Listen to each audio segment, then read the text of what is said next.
What should residents do when they exhaust almost all democratic means to raise their grievances and their political leaders still refuse to listen? That seems to be the story unfolding in Tiny Township. We have all spoke up. We send emails, we write letters, we talk, and we make phone calls, but we are silenced. Actually, we have exhausted all avenues to work with councils. In the run-up to the election, there was almost no mention. Located in the northmost part of Simcoe County, Tiny is one of the largest municipalities by area at more than 300 square kilometers. But it has relatively very small population of around 13,000 only. In stark contrast, Barrie, the largest municipality in the county, has a population of over 150,000. That's more than 12 times the population of Tiny, despite Barrie occupying just under one-third of the land area. Barrie, with its significantly larger population and resources, has a 90,000 square foot city administration building built in 1972. In 2025, with a gross budget of exceeding 300 million, Barrie chose to shelve plans for a major expansion and renovation of City Hall, which would have cost $88 million. Instead, the city opted to spend around $7 million, less than a tenth of original proposal, on modest renovations. In contrast, Tiny Township has a 2025 gross budget of $41.3 million, with only $18.4 million being tax supported. Despite this, the township is moving ahead with plans to build a 33,000 square foot administrative building estimated to cost over $25 million, roughly 70% of its total annual budget. To understand the growing concerns around this project, we spoke with Tiny residents, community organizers, environmental experts, and members of the Stop the Build movement. We also reached out to Tiny Mayor David Evans, Township Council, and Unity Design Studio, the architectural firm involved since the project's inception. Angela was a Tiny resident, co-organizer of Stop the Build, and founder of Justice for Jordan, raised concerns about generational debt worries due to under-construction town hall. She told us that Tiny never had a debt in its entire existence, and the new town hall will change that. We have a lot of concerns about being in debt, generational debt that is, never even a foresight for Tiny residents before. Tiny Township has never been in debt. And I'm really concerned because the township has spoke up. We have all spoke up. We send emails, we write letters, we talk, and we make phone calls. But we are silenced. And this is the people. This is what made Tiny Township. Without the people, there would be no Tiny Township. So, Karen Zolnick, another co-organizer of Stop the Build, provided the detailed account of events and how residents were in dark during the approval process and called for democracy, transparency, and accountability. And I want to point out, when they started in behind closed doors, the building committee, they had their first 3 meetings with this new council in January, February, and March of 2023. And when I found the very first minutes of those meetings, I realized it said the previous meeting, it was in May, and those minutes were never put in the agenda, those January, February, March. So they were already behind closed doors, hiring an architecture, finding a location, and the public didn't even know about it. And even the other, because not everybody on council is in the building committee. So they weren't even aware what was going on. In the building committee, there's two. There's Councillor Stefan Walma and our Mayor David Evans. Only two. Only two. The other three are not, they're not involved in behind closed doors at all. David Wolf, co-organizer of Stop the Bill, said the new town hall is unnecessary, expensive, and pushed through without public input. He emphasized that Tiny has no debt, no growth mandate, and the residents were never asked. He believes that it's still possible to stop the project and save taxpayers from generational debt.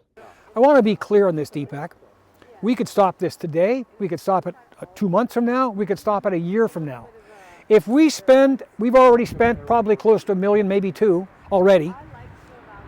If we spend $2 or $3 million to get this thing underway and then new council comes in and pulls the plug, it will not be $2 or $3 million wasted, it'll be $50 million avoided.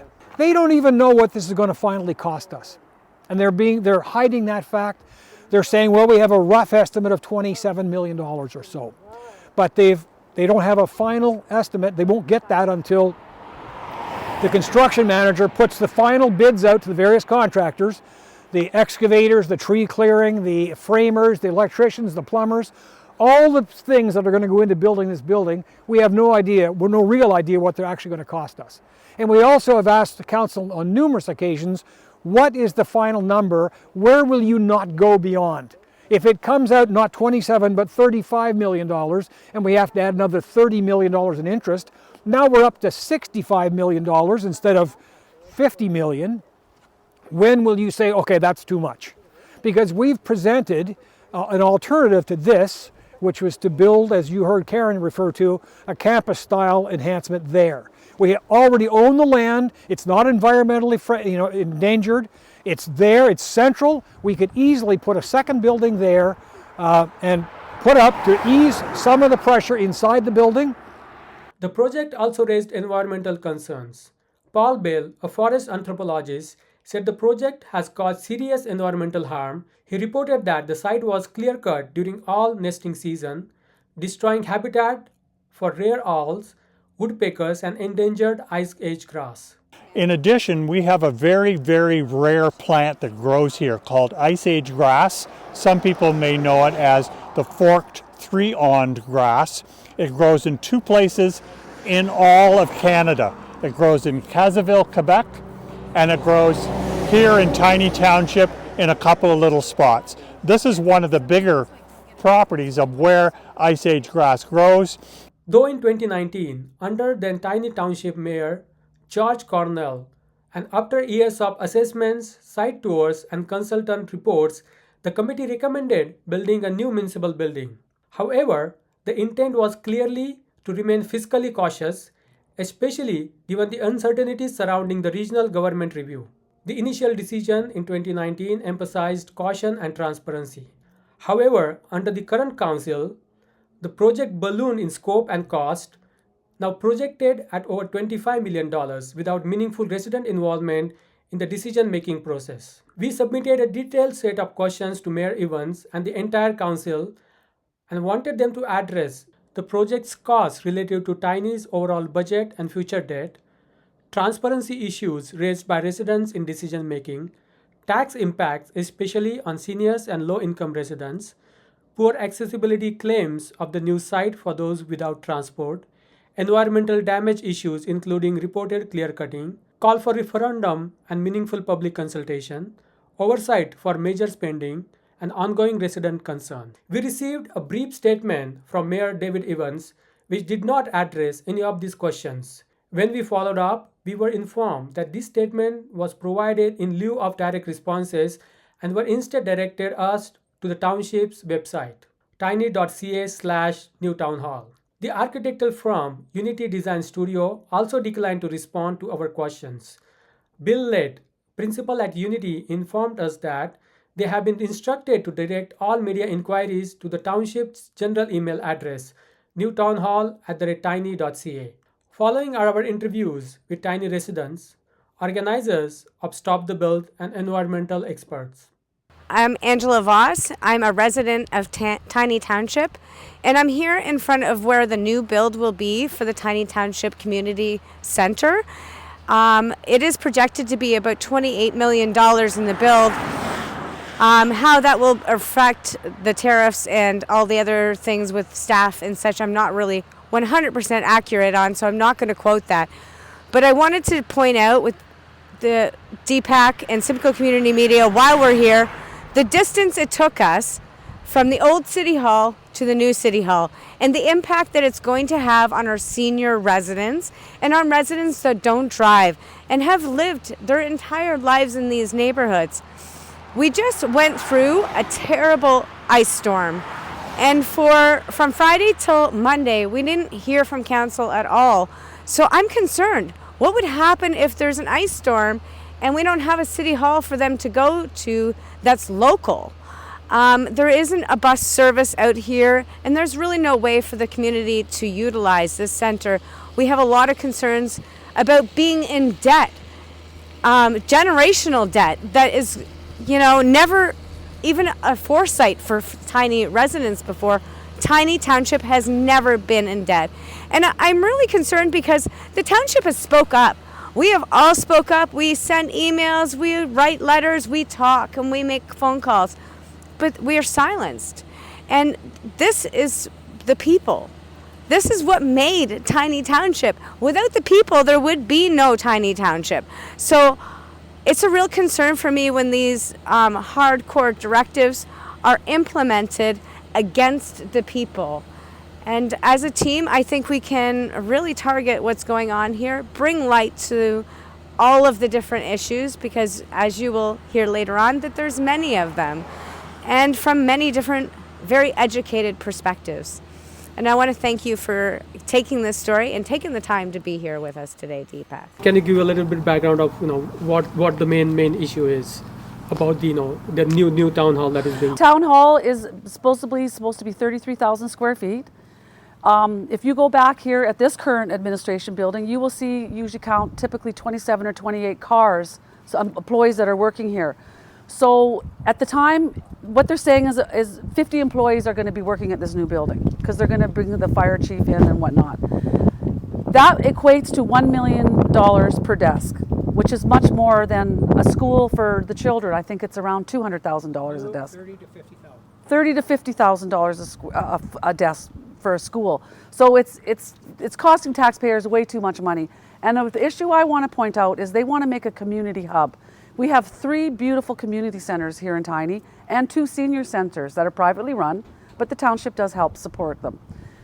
There is no need for another place for people to come and gather. And we have a baseball diamonds at Weybridge, we have one in Perkinsfield, we have a beautiful baseball diamond and park in LaFontaine. So why would taxpayers that have all these, Wenda Park and all these beautiful places to go and all these beaches to visit, why would they want to go to an administration building to hang out in a hub, costing taxpayers millions and millions of dollars, generational debt? It doesn't make sense. Well, when they started it, one of the sales pitches, they were going to have a basement with an emergency center. And they realized they couldn't have money for that, so they scrapped that plan. And then, we had the ice storm, and it wasn't until Monday afternoon that they started a warming center. The issues with the build, with the tariffs, that it's just costing too much money. We have a lot of infrastructure here that's underfunded, the asset management. And then what kind of process has been followed, when it comes to, somebody mentioned that, the residents are demanding the referendum when it comes to building the town hall. So what kind of procedure has been followed when this particular town hall was approved, and what kind of residents involvement was there when this whole process was approved? When it was going through the approval, we had 3 protests. One in January, that was the very first time they were going to and you're talking of 2024, right? Yes, in January 2024, they were approving the first expenditure for this building. It was January 10th, so we had a protest. It was a really stormy day. We had over 100 people show up for that. Then we had a protest in April, and then we had one in July. So we've done deputations. We've done quite a bit to stop, and we're not saying we don't want to accommodate staff. We've never said, staff have to sit here and we're not going to remodel. But there's other professional people that are donating their time and expertise and talking to council, saying we could make a little satellite building in the rear, because where I'm standing right now over here, there's a parking lot that would house a beautiful campus style building for public works and the rec department, if that's what they need. It would save taxpayers millions of dollars, but they just didn't want to hear us. And I want to point out, when they started in behind closed doors, the building committee, they had their first 3 meetings with this new council in January, February, and March of 2023. And when I found the very first minutes of those meetings, I realized it said the previous meeting, it was in May, and those minutes were never put in the agenda, those January, February, March. So they were already behind closed doors, hiring an architecture, finding a location, and the public didn't even know about it. And even because not everybody on council is in the building committee. So they weren't even aware what was going on. 5. There's 5 councillors, a mayor, deputy mayor, and 3 councillors. In the building committee, there's 2. There's Councillor Stefan Walma and our mayor, David Evans. Only 2? Only 2. The other 3 are not, they're not involved in behind closed doors at all. I did 2 petitions. The first one was an electronic petition. And On that petition, I made very sure, because you had to put your address, that you were a resident and a taxpayer or had an interest in Tiny to sign it. And I got 2,800 signatures on that. I took it to council and they didn't want to accept it. So then the next step was, what I did is did a petition with almost 8,000 signatures to Queen's Park. Now, not every signature on there was a Tiny resident, but because it was going to Queen's Park and the money's being borrowed from the provincial government, anybody that's a resident of Ontario can sign that petition because it's their money. So with that petition, it got tabled at Queen's Park. The minister, his resolution was he wanted our mayor and council to work with Tiny residents and come with just some type of conclusion or an answer to what our issues are, and they refused to talk to us, so it was just shut down basically. And I want to make a special notice, when they did have the very first public announcement, they gave the public 7 days notice. They didn't use the Springwater News, Midland Today, they didn't advertise it. We have electronic bulletin boards throughout Tiny. They didn't advertise it, and they were going to let the public have a say. So I made some flyers and passed them out, and the meeting I went to, when I walked in there, Mayor Evans was there, and there were no chairs put out. So I said, "Where's all the chairs?" And he said, "We're not expecting very many people." But I went in the storage room and started getting chairs out of there, and we ended up filling up that community hall with 70 people. And basically what happened in that very first meeting is we were told they were going ahead with it. We were asked what we wanted in it for the public space, but we had absolutely no say in anything else. And there was an absolute uproar in that meeting. And it's been like that since December of 2023. Well, what happened is, when they first were talking about having the public involved, they were going to have 3 or 4 sessions. But what they did is they divided the council on the same night. So we have 3 community centers, and they put, Mayor Evans at one, and the other councillors at another, and then the councillors at a third one. So to me, it's called conquer and divide. They let the public speak in separate buildings on one night, and that was it. There was no other real recourse for us to pause this, so that's why we started having protests and doing deputations. There was no appeal process under the Municipal Act or that they accepted for us to go through. Tax revenue was just around 18,000, but with parking tickets and rentals of the community centers, it rounds out to about 22 million. And the budget for this building is 28 million now. So the total, you said the revenue of Tiny is 22 million? Yes, yes. It's in the variance report today that they'll be discussing. And so the building, the budget, it started at 21 million, then it went to 25 million, and then in the last meeting, they are going to borrow 28 million because they want the contingency of 25%. So this is going to bring 30-year debt to the taxpayers in Tiny, generational debt. Actually, we have exhausted all avenues to work with council. So right now we are trying to, I believe, Honorable Rob Flack, if I'm getting that correct, I hope I am. He's the new Minister of Municipal Affairs. So on a gentleman I'm working with, he has a doctorate degree in political science, and he knows a lot about democracy and hearing the people's voice. So he's actually reaching out to the Minister of Municipal Affairs to do an inception, but we haven't heard back from them yet. And prior to him taking that place was Minister Paul Calandra, and he has not taken a meeting with us. He basically, is giving the powers to our council to do as they choose. The path I see, I see the taxes going up by 40% since they got elected. They're already up 29%. I see, I would love to see this building paused. The shovel is not in the ground, the trees are coming down, and then a refocus on renovating this beautiful building, which is solid as a brick. There's nothing wrong with this building at all. There's been no engineering reports saying that this building is in rough shape. That's what we would like to see, but right now we really don't know going forward what is going to happen. We're in crunch time right now. And I really appreciate your media coming here and asking, letting the public know what's going on, because it's not just happening in Tiny. It's going to be happening all throughout Ontario. And taxes, it's an issue. People are paying, the tax hikes annually are 3 and 4 times the rate of inflation, and it just has to stop. My slogan is stop the spending. It has to stop. From seniors that I talk to, yeah, we do have some affluent neighborhoods like any community. But the majority of people that live here that are not seasonal, that are full-time, are farmers and seniors. We have a high, I'm not too sure, but around 22 or 23% of our community are seniors. And they're reaching out to me. And one lady told me she's not buying coffee anymore because she's got to cut back on things so she can pay her house insurance, her car insurance, and heat her home. So people are struggling. So it's impacting people a lot. And what we could really use here is some transportation for the elderly to get into Penetang or Midland, because Lynx does not come into this area. Those are the services that our community needs, not a fancy administration building that has a lobby of 4,000 square feet. Any given time that you come here to go to this lobby, there's nobody here. And you can get your dog tickets, your parking tickets, all your permits for fires, you can get all that online. There's no need for people to come to the lobby and do those processes. So what My appeal would be pause this. Let's have another look at it. Let's look at some of the other ideas that have been submitted about having a smaller satellite building. And there's no really need to, like for instance, they want to take the fire chief out of the fire hall on County 6 in Yvale and move him here.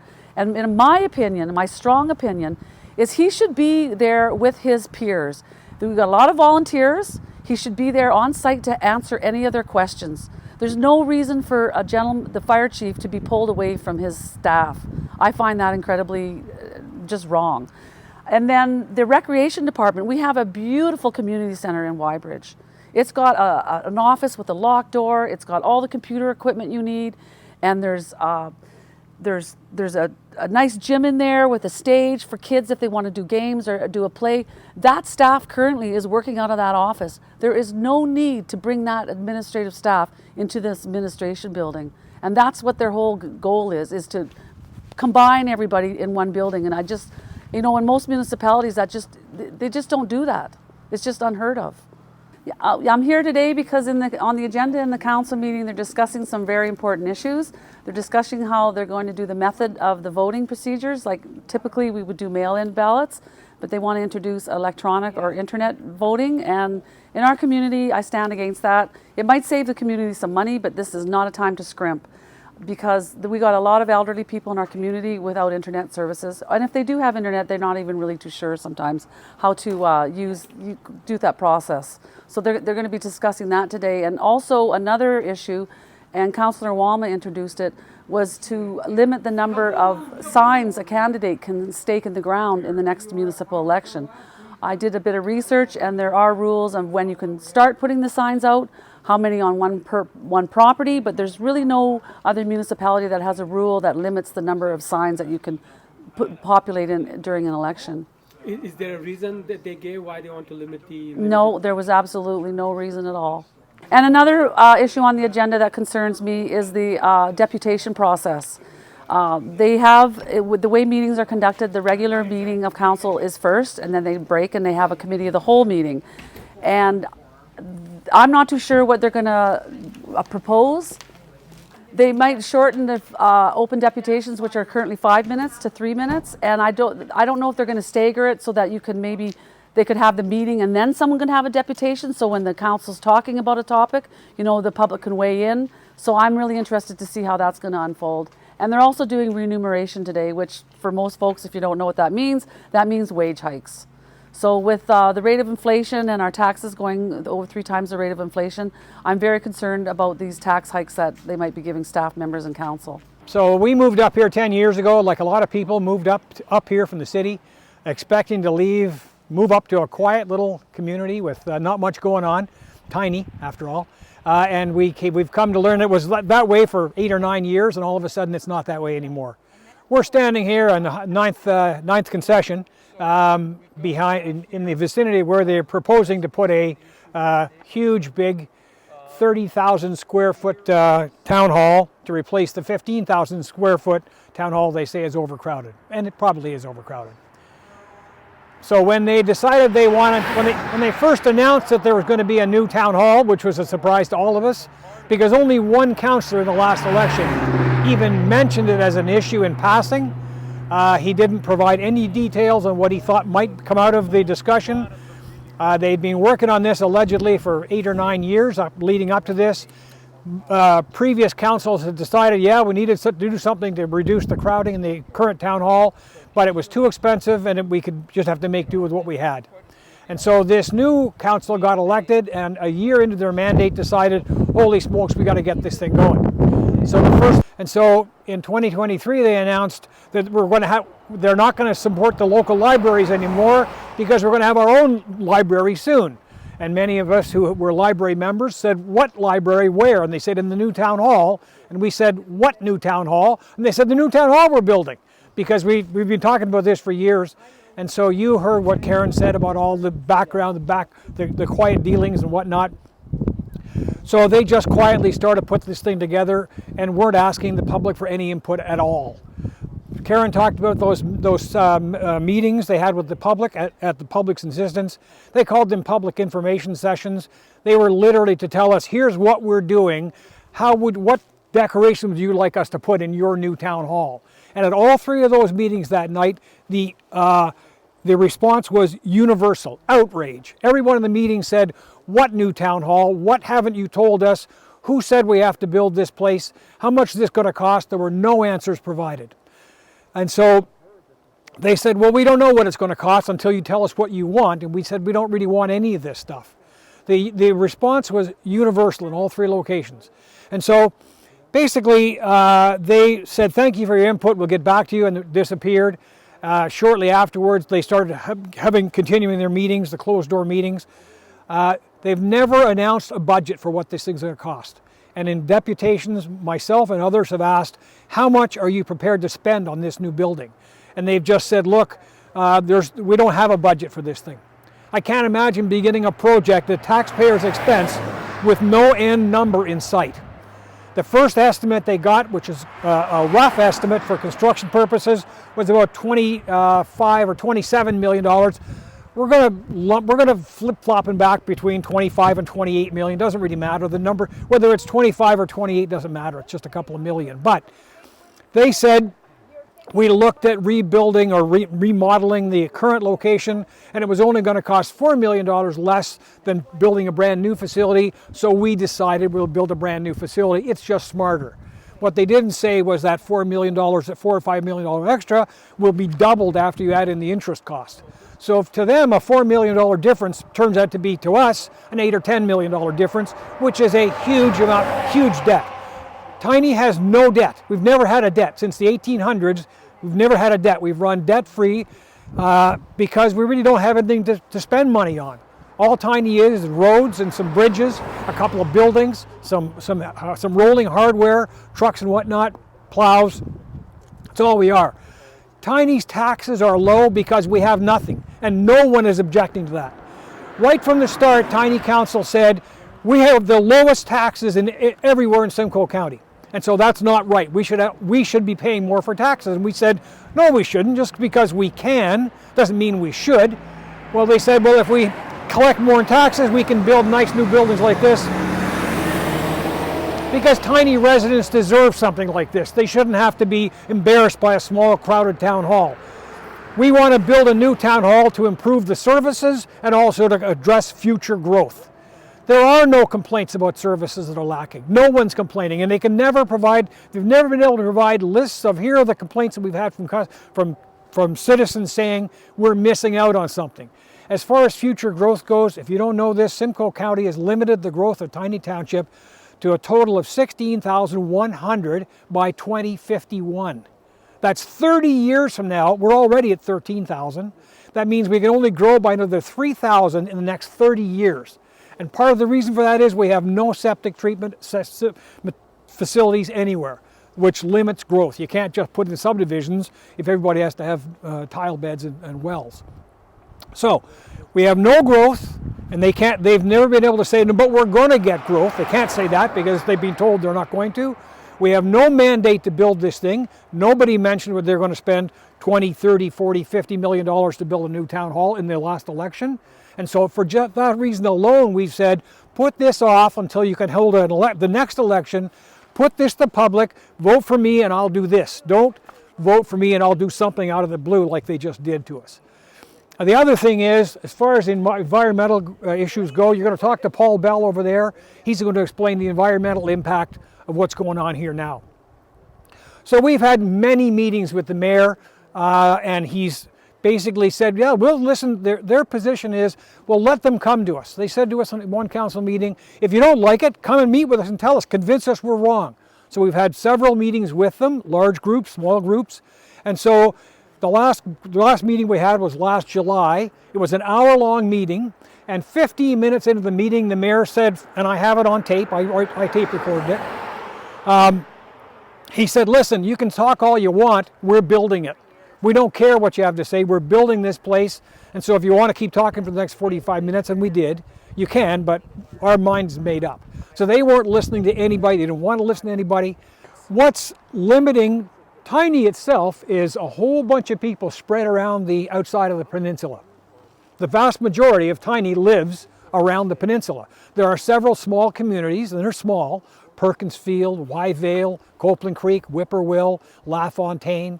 They're small communities, and all of us, everyone in Tiny, has either a well and a septic system that they bought and paid for, or they might be on a small water system that Tiny's put in place.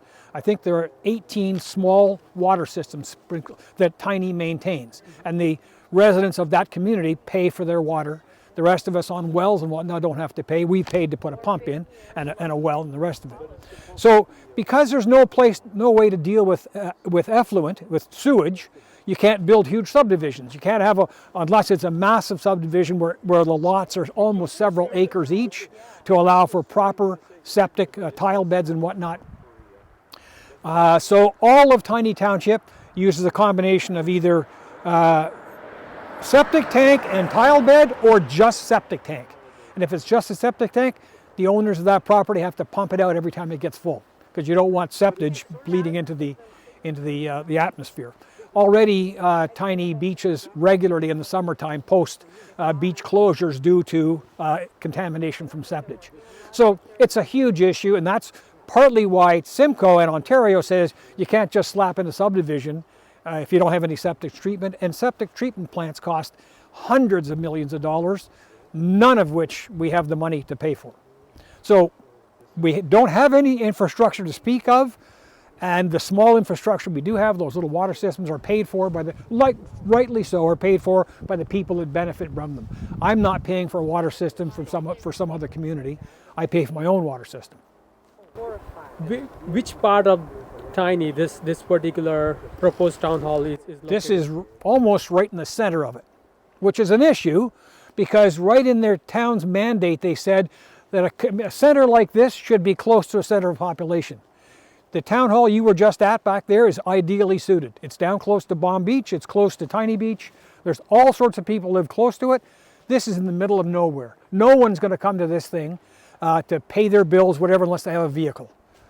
And so that's part of the issue. This thing is remote. There's no other businesses anywhere. It doesn't benefit any other local tiny businesses by these guys being out here in the middle of nowhere. The province of Ontario several years ago said, Jesus, we are tired of communities coming to us and saying, we don't have enough money to rebuild this or fix that. The roads are falling apart. We need you to pay for this. So the province passed legislation that said that all municipalities have to have what's called a, I'll think of what it's actually called. Must be a supporter, eh? Yeah, I think so. Another happy tiny citizen.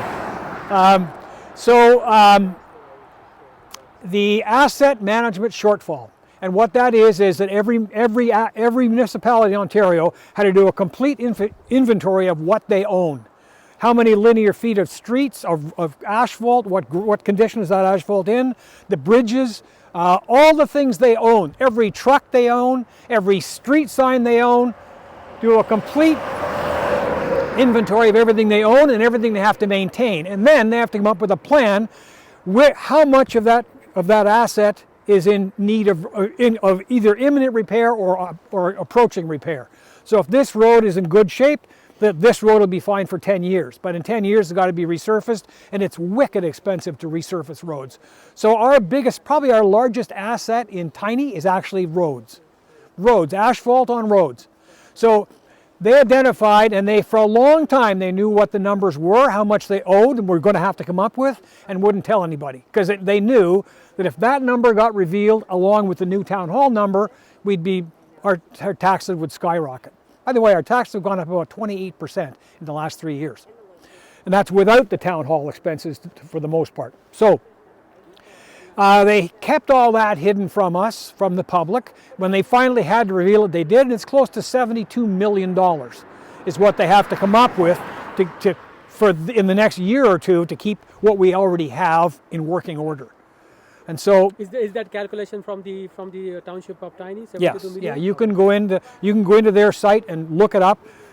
They hide all this stuff. Karen Zelnick, if you want stats on that, talk to Karen, because she keeps close track. I was going to talk a little bit about how the protest to all this began. I just want to backtrack for a second. When all this, the town hall first came to the fore, a number of people were pretty concerned, and a number of my neighbors where I live, we got together, formed a little group, and said, "What can we do about this? This is outrageous." And one of the founding members of that group was a retired town planner, who's spent his entire career organizing stuff like Tiny is doing badly. So we came up. As it turns out, there were several different groups, all came together simultaneously in different areas, but nobody was getting together. So eventually we were all saying, well, why aren't we getting together as one larger group? And partly we said, because when you're small, you're nimble. You can do things and say things and research things, and it's just you. So as soon as you get a larger group of people, then you have a larger group of opinions. And if you want to try and make a decision on a route to follow, with 20 people, it's more difficult than it is with 3 or 4. Inevitably, we still did get together, and we formed a group called the Stop the Build. And Stop the Build is a loose affiliation. There's about 20 or 25 of us from all walks of life, from all over Tiny Township, including these 2 guys right here, and many others, who each have their own specialty. Boris is in well, he'll fill you in on what his background is. But so our group, Stop the Build, basically has taken upon ourselves, on behalf of Tiny residents, to say this is wrong. And so we got to do something about this. We can't let this happen. And they included Karen with her petitions. The petition, we went with the provincial government, they went to the legislation. Boris was involved with that, heavily involved with that. That was basically thrown out the window. Dave Evans, the mayor, said we don't have to pay attention to anything the province says to us. We have the right to do whatever we want to do here. So you can say whatever you want. We're not going to do anything that's going to change the path. Their position is, and he said to us on several meetings, we can't stop this. It's too late. It's already underway. We can't turn it back. I want to be clear on this, Deepak. We could stop this today. We could stop it 2 months from now. We could stop it a year from now. If we've already spent probably close to $1 million, maybe 2 already. If we spend $2 or $3 million to get this thing underway, and then new council comes in and pulls the plug, it will not be $2 or $3 million wasted. It'll be $50 million avoided. We can stop this thing right up to the week before people move into this thing, if we can get it stopped, and it won't be wasted money because we'll have saved $50 million and more. They don't even know what this is going to finally cost us, and they're hiding that fact. They're saying, well, we have a rough estimate of $27 million or so, but they don't have a final estimate. They won't get that until the construction manager puts the final bids out to the various contractors, the excavators, the tree clearing, the framers, the electricians, the plumbers, all the things that are going to go into building this building. We have no real idea what they're actually going to cost us. And we also have asked the council on numerous occasions, what is the final number? Where will you not go beyond? If it comes out not 27 but $35 million, and we have to add another $30 million in interest, now we're up to $65 million instead of $50 million. When will you say, okay, that's too much? Because we've presented an alternative to this, which was to build, as you heard Karen refer to, a campus-style enhancement there. We already own the land. It's not environmentally endangered. It's there. It's central. We could easily put a second building there and put up to ease some of the pressure inside the building and not have to do this at all. And so if tomorrow someone waved a magic wand and this stopped, we would proceed with that. And I want to be really clear on this. A lot of people have said, why this stop, stop, stop? We haven't said, the catchphrase may be stop the build. What we're really saying is stop this build. We want something done to ease the pressure. We know there's pressure. You haven't been in the building. It's actually quite pleasant in Town Hall. It's not a write home to your mom about place, but no one in Tiny Township has said that we need that. No one has said we're embarrassed by our crappy little Town Hall. No one. They're satisfied with it and have been. No one asked for this to happen. We didn't ask for it, we don't want it, and we can't afford it.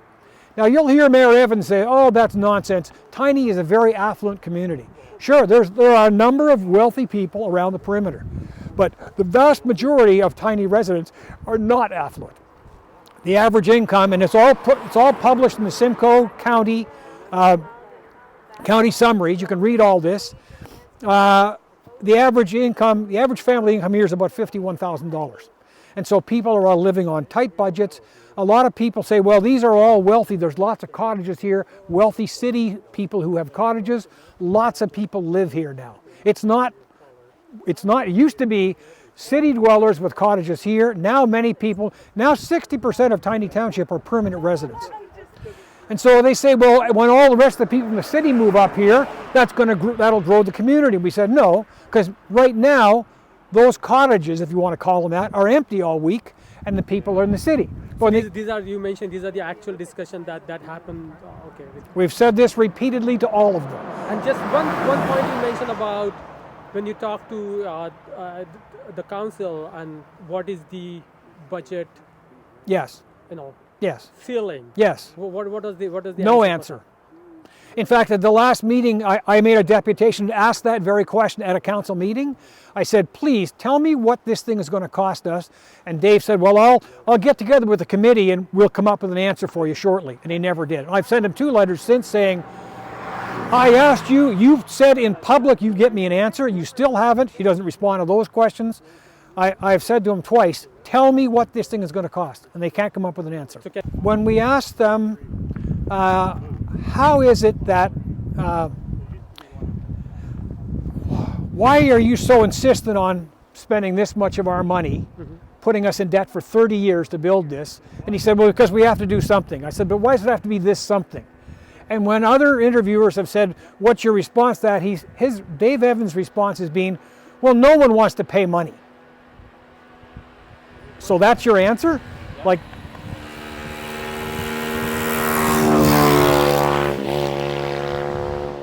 your answer is, that's your rationale for spending $50 million of our money? And I want to be clear, a lot of people confuse that $50 million.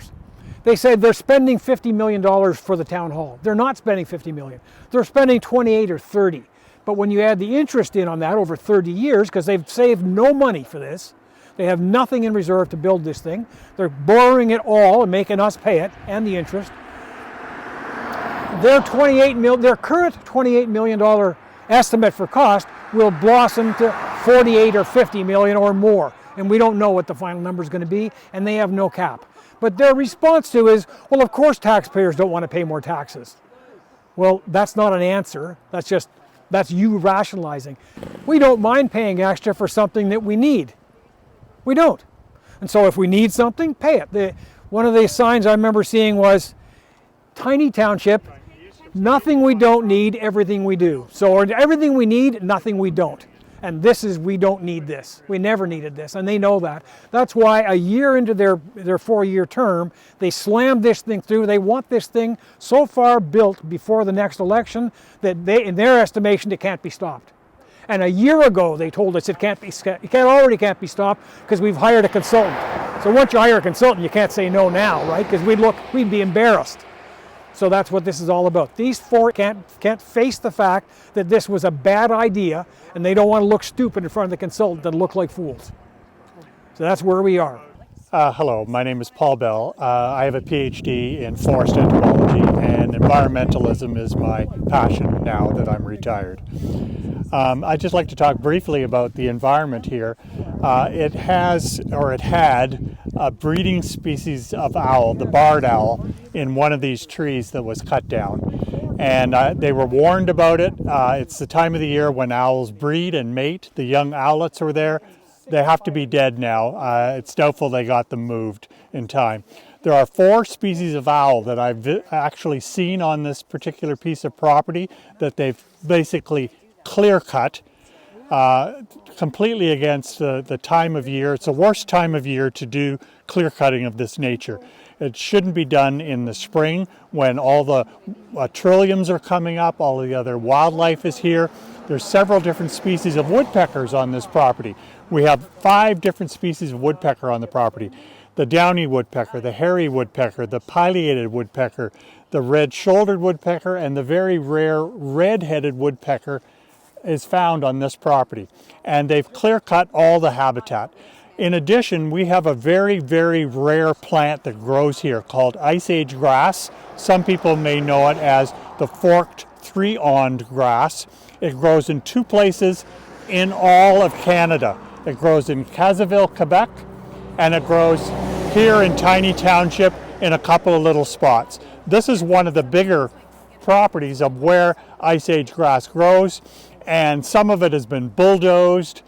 They just don't seem to care. I've approached the Ministry of Environment, Conservation and Parks, and they seem powerless. They don't seem to want to help. I just keep being sent around and around and around and then back to the county. And of course the county refers me back to the township, and the township of course is the one doing this. So it's quite a mess environmentally. There's all kinds of rare plants. There's old trees that have been cut. Well, as you can see behind me, thousands of trees. The entire place has been clear cut. And they have a perfectly good piece of property on Bomb Beach Road, 5 acres, and it's just a gravel lot. They could easily build a small... Talking about the existing town? Yes, yeah. They could build behind it for approximately $10 million, less than a third of the cost of this one. And it's just, environmentally, it's a mess, an absolute mess. We have so few forests of this like in Tiny. There's county forests around us, but they're getting more and more like a checkerboard, as this is completely unnecessary. I have a doctorate in political science from the University of Toronto. I've been a permanent resident here for nearly 22 years. Before that, I've always cottaged here. So I have deep, deep roots in this whole area. And I first became involved with this group to stop the build early in 2024. I started to write articles, give deputations, and all of them really focused on the theme of input, engagement with the public. Here's the problem. In the run-up to the election, there was almost no mention. And when was the last election, 2020? 2022, fall of 2022. Only 2 of the people running for council had anything whatsoever to say about the issue of town hall improvement in a general way. Councillor Holoka was one of them in an interview with Midland Today, and all he said was, we'll probably need some new offices. That was it.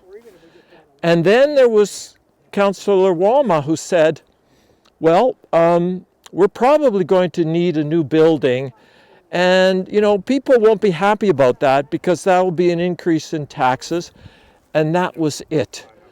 The issues that were discussed during the campaign were bread and butter issues. Things like short-term rentals, access to beaches, roads, water. Those were the things that were debated. So when people voted these characters into council, they had no idea that they would be getting this. This was the problem. So, you know what it's like? It's like ordering something from Amazon, get the package the next day, you open the package and you see what you ordered is not what's in the package. This was the problem. So when people finally found out, the whole process was of deciding this was really, to do this was really done behind closed doors.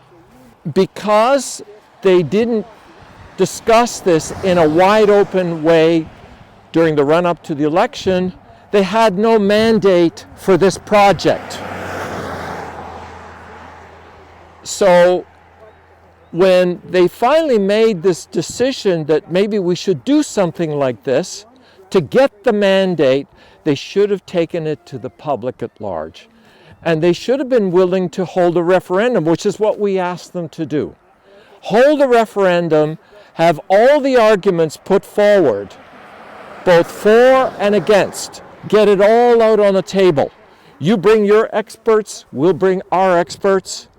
Let's see how the arguments play out against each other in an open public confrontation, and then let the people vote on it. And if the people vote for the building based on all the information, because you can expect, if they had decided to go with the referendum, then the local media would have been involved in this as well, because all of this would have been publicized. The information would have made available to the public. So people would have been well informed when they made a decision as to whether to support this or not. In 2024, I believe it was in the fall, it was in a town called, what is it, South Bruce? Help me out, guys, South Bruce. And the referendum was on where to dispose, I believe it was nuclear waste. Because I think some site beside that town was selected as a place for this disposal.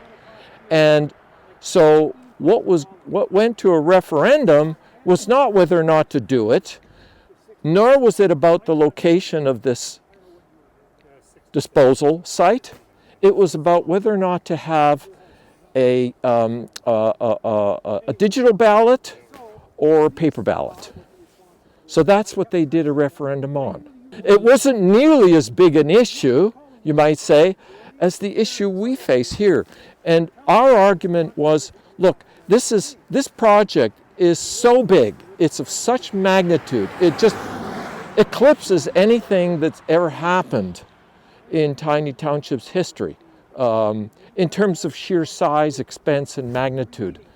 It makes sense. You guys don't have to be holding referendums on every little issue that crosses your table, but on something of this magnitude, because it was not debated during the run-up to the election, it behooved you to bring this to the public and allow the public full engagement on whether or not this is the right way to go. What we did was, because they didn't listen to us, they didn't accept our idea of holding a referendum, we then appealed to the Minister of Municipal Affairs and Housing. We actually organized a petition on which we had nearly 7,700 signatures from this area, mostly tiny residents.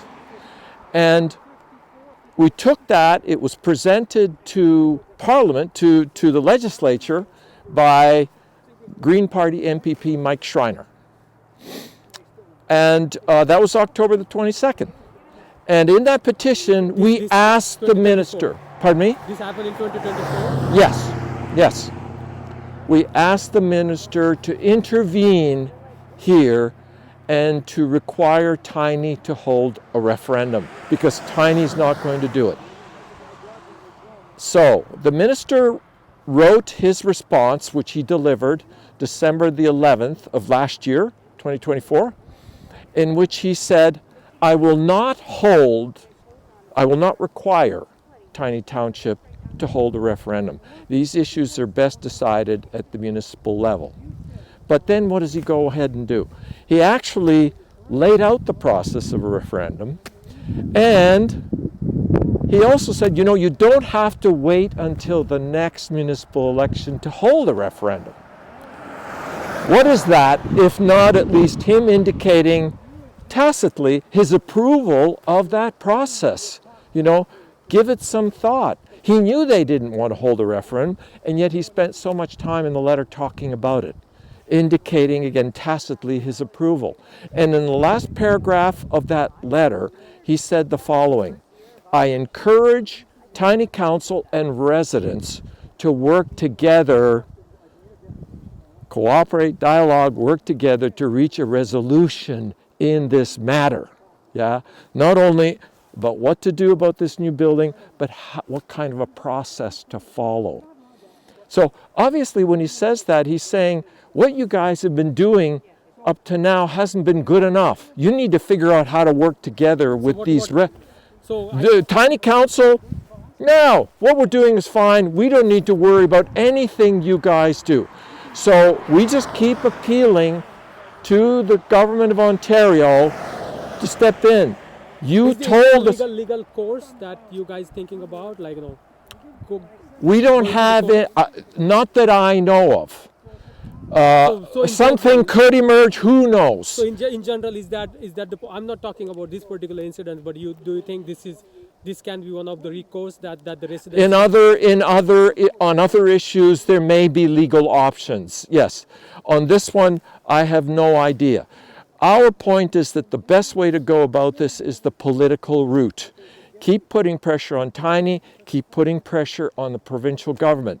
So what about the next election, which are scheduled? Well, definitely what we're doing is we're going to try to organize another group of people to run for council to replace those people that are there, all with the exception of Dave Brunel, because he's the one councillor, one member of council who has understood our concerns, has actually pleaded with the other members of council to hold a referendum or some form of public engagement that goes beyond just, providing feedback on public spaces. Because you'll hear the mayor and others saying, look, we've had a lot of public engagement all the time. And I had a conversation with the mayor about this once after a meeting, the February 4th meeting. He said to me, Boris, we've had public engagement all along. I said, yeah, but what have you had public engagement on? The fundamental question whether or not to go ahead with this project, you've never engaged the public on that. All you've done is simply provided information and asked for input on the public spaces of the building.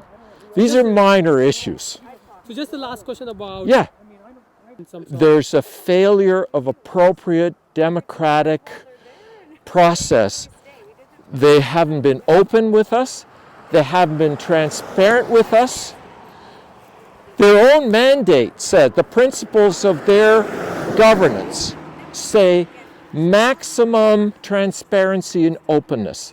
In actual fact, they've gone the road of minimal transparency. They publish reports on their website that are difficult to find, difficult to read, and as I said, there was never any big public involvement in the question of whether or not this was a real... So by the time the public found out about this, it was already a fait accompli. It was already, almost etched in stone. So we keep pressuring the ministry to become involved, and we're saying to them, look, you told us to try to work together with council and resolve it at the municipal level. They don't want to work with us. They don't want to cooperate with us. They just keep shunting us to the side, blowing smoke in our eyes.